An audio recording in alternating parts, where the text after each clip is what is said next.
welcome to this very special episode of Movers and Shakers, and joining me on the Simon Acres sofa is... I'm Jack. I'm Will. And I'm Pearl. And these three lovely people have been involved in a Quooker Simon Acres apprenticeship swap.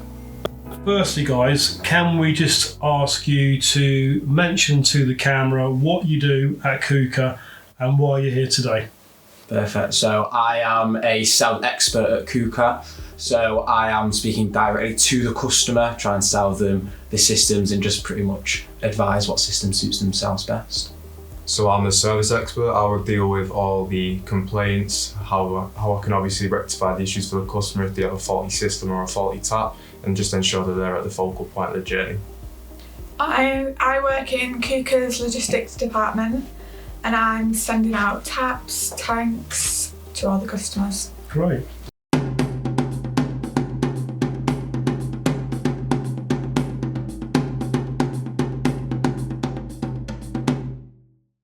First question, you're a young team. There's a lot of young people that work at Quooker. You've been given an opportunity, haven't you? Mm-hmm. So how did you get your job working for Quooker? Let's start with Jack.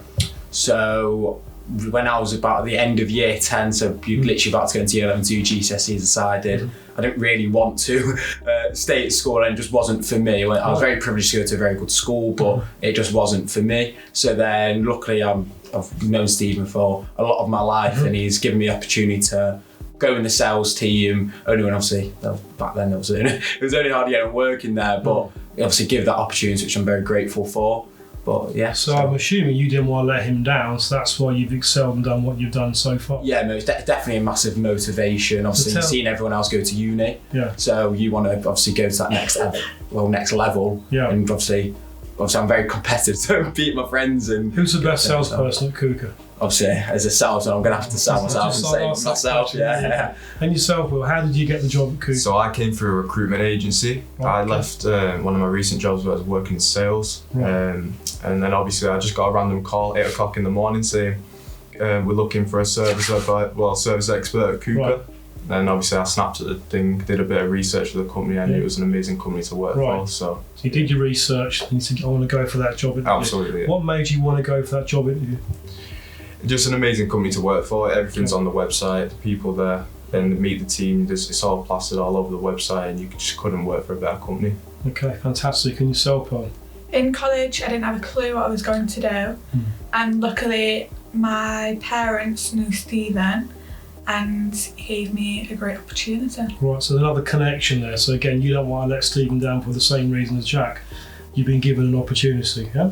So let's put it back out to people that are perhaps watching now. So if there was somebody young watching today, how would you advise them to get their first opportunity in KBB? Let's start with yourself, Jack. Personally, I would always just say, just do it, get out, get yourself out there, even if it is on LinkedIn, obviously you're very good at Simon, or even if it's just going to the nearest kitchen showroom, knocking on, asking if there's anything I can do, or just even just like asking any questions or anything. So just go and do whatever you can. You're saying be proactive, don't sit and wait for it, go out and ask just go out, exactly. Any ideas from yourself? I would say similar to Jack. Yeah, definitely. I'll be always in showrooms looking at different modules, different types of kitchens, bathrooms, taps, companies. Just getting a feel for it, because obviously it's such a broad like.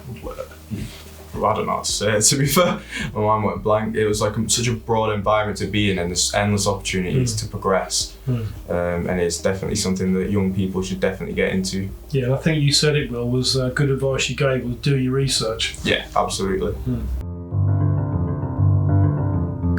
Cast your minds back to when you were at school. Was there a careers advisor? And if there was, what did the careers advisor suggest you to do with your future? Do you want to start, Jack? I believe there was one, but obviously I left quite early. I decided I was going to leave. There was no change in my mind at that point. But like I said, I was very privileged. So most people do just go to university. Right. So again, there wasn't really anything there helping me. Do you think that's a default position with most schools, that university is the next place to go to? I would I would say yes. However, I don't think it's just schools. I think other companies, I think obviously you do it very well, is get yourself out there and try and bring apprentices in. I think other companies shy away from it. I think it's a bit of schools and companies. Did you hear about the opportunity of apprenticeships when you're at school, or did you not hear about it? No, I didn't hear anything. You didn't hear about it? It was very brief, but it was mainly focused on you going to university, going to college, doing that normal ritual. And yourself, Paul, what did you hear about when you... My school was mainly focused on like males doing apprenticeships, like on building sites. That's interesting. Yeah. So more, I guess that would indicate potentially for the trade. Although of course females can do manual jobs. Yeah. That's what you were advised in the school. What you heard about. Yeah, interesting, really interesting stuff. And how do you think that the industry in itself, the KBB industry, can embrace potentially more apprentices or more apprenticeships? How can we shout about it more?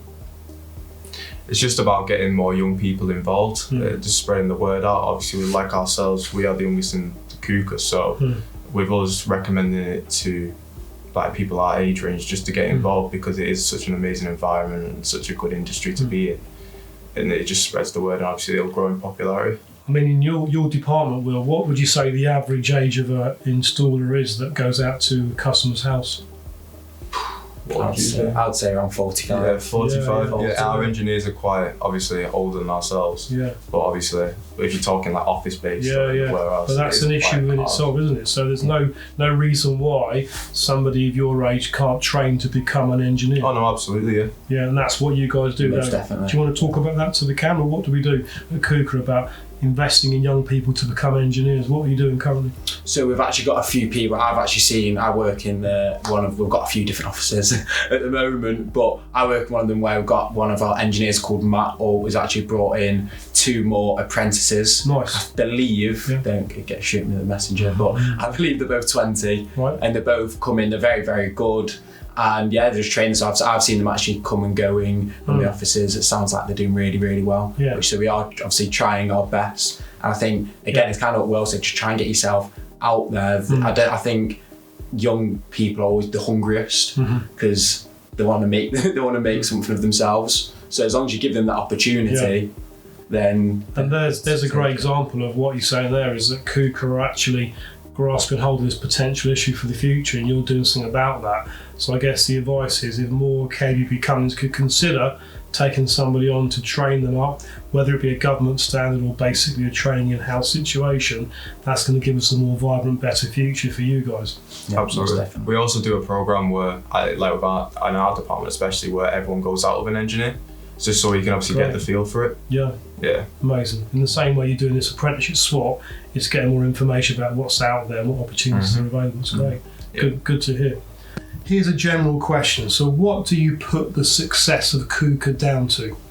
Jack, can you start? Most definitely hard work, right, without a doubt. I think Stephen says it best when he first came to Quooker. He'd have to drive literally back and forward from Manchester to Rotterdam, and I believe it was like around 36 taps that he would put in his car. And the reason why it's obviously 36 is that's all he could fit in his car, so all he knew is the more trips that he made, the more successful it would be. But the only way of doing that is if you're travelling all the time, then you've still got to your emails to do at night or messaging. So you're almost saying from the top down, and I think the message there was hard work. Yeah, most so definitely. You've seen Stephen work incredibly hard, and that's filtered down to the whole company, and that ethos is still there. Yeah, most definitely. That's a good answer. So how do you think the success of Quooker is? I'd say it goes as simple as togetherness. Everyone's sticking together, because obviously we started off with very few numbers, and now obviously the company's just growing and growing each year, and everyone's just such a good unit together, and it's obviously proofs in the pudding when we're obviously growing every year constantly. Great. Do you want to talk about, Pearl, the Quooker family we mentioned earlier today? Yeah, the Quooker family is like a massive thing. Like everyone is just open, like welcomes people, and it's crazy. Like I've never seen anything like it. So you're all getting on together, you have a common respect for each other, there's investment in people's development as we are doing today, and basically you've all got the objective of just keep selling, keeping the customer happy and moving the brand forwards, Most definitely, that's key. Perfect.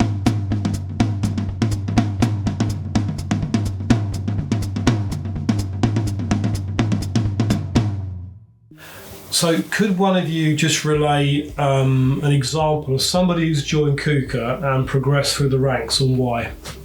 Well, I've seen it, and I would say he's a bit of a mentor as well. He takes me through loads of things. He's seen everything from top to bottom. He's called Daniel Rubenstein. Okay, right. So I believe is the commercial director now at Quooker.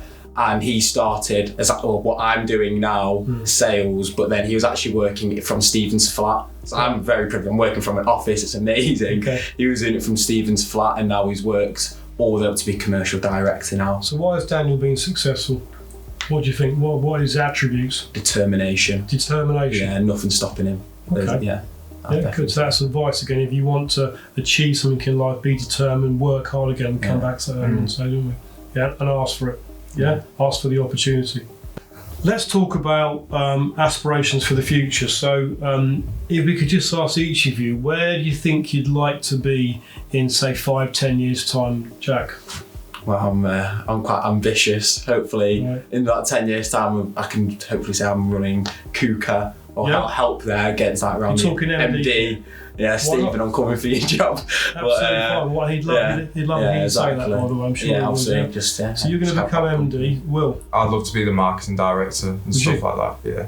What makes you think you're a good marketing director? Be back on the spot. Yeah, to be fair, I just feel like I'm good with people, and I feel like I'm quite driven. I don't really settle for much, so I always want more. So I'm just going to be like that every day until I get to that position. Is there anything you've seen here talking to Cordy and Pat that's helped you on that marketing journey? Yeah, absolutely. Yeah, all the experience. Inspired you? Definitely. It's definitely something I'm going to be taking away. 100%. Good, fantastic. And Paul, what would you like to do? Be an account manager. I find it really fascinating how they are selling Quooker and training people up. Nice, yeah, perfect. So that could be potentially a job on the road, going to see people. Yeah, amazing, good. Guys, clearly when we look at the social media in particular that Quooker put out there about how to look after the staff is very special.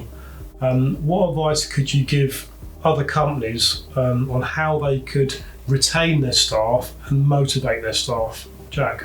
Well, I'd say we definitely help with that, the mental aspect. Okay. So obviously, like, we've got a gym right next to it, which probably should use more than I do. Right. But it's definitely a huge aspect. Definitely. So you're talking about potential gym membership, keep people fit, people healthy, keeps the motivation up, keep them healthy. Keeps you a good mindset as well. Yeah, and what about yourself, Will? I'd say little incentives such as like £20 budget for a delivery route each day. It's just a little incentive that's very special. Yeah, very special that not a lot of companies or even any companies that I've seen do. Yeah. So it just shows how committed Stephen and everyone at Quooker is to obviously keep the staff, keep them happy, and obviously try and eat as healthy as possible. Yeah, that's got to be part of the criteria. Can't McDonald's every day, can No, unfortunately not. Part of the criteria. And Paul, what would you suggest that if somebody was watching, how to motivate and retain your staff? We have like big summer parties and like Christmas parties. Right. They're really good, and like you get company updates as well. So good team ethos there, isn't it? To have a party, get together and socialise and get to know your colleagues. Yeah.